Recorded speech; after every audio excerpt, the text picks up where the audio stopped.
Meyvələrin söhbəti. Meyvə səbətində böyük bir sükut vardı. Birdən alma dilləndi. Salam dostlar. Bu qədər sakitliyə səbəb nə olub belə? Gəlin biraz söhbət eləyək. Mən çox darıxıram. Ay alma, darıxmaq nədir axı? Mən səhərdən bəri uzanıb istirahət edirəm. Amma həm də qorxa-qorxa gözləyirəm ki, kimsə mənim dərimi soyub yeyəcək. Məncə heç qorxmayın. Soyulmaq pis deyil. Əksinə, bu bizim vəzifəmizdir. Uşaqlar bizi yeyəndə sağlam olurlar. Əhsən nar, mən balacayam, amma çox faydalıyam. C vitamini ilə doluyam. Balacalar məni çox sevir. Mən isə həm dadlıyam, həm də gözəl qoxuyuram. Amma yayda çıxıram. Ona görə də çox az görüşürük. Mən səbirli və sakit meyvəyəm.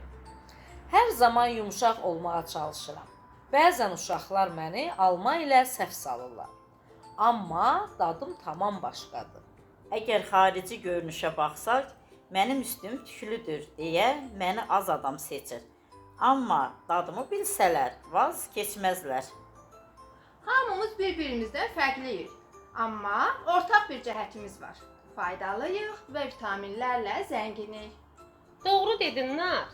Biz birlikdə rəngli, faydalı və əyləncəli bir dünyayıq.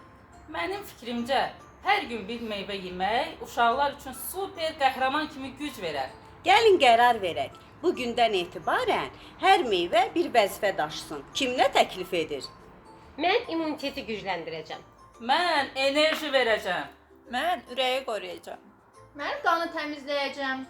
Mən həzmi asanlaşdıracağam. Biz birlikdə vitamin qəhrəmanlarıyıq.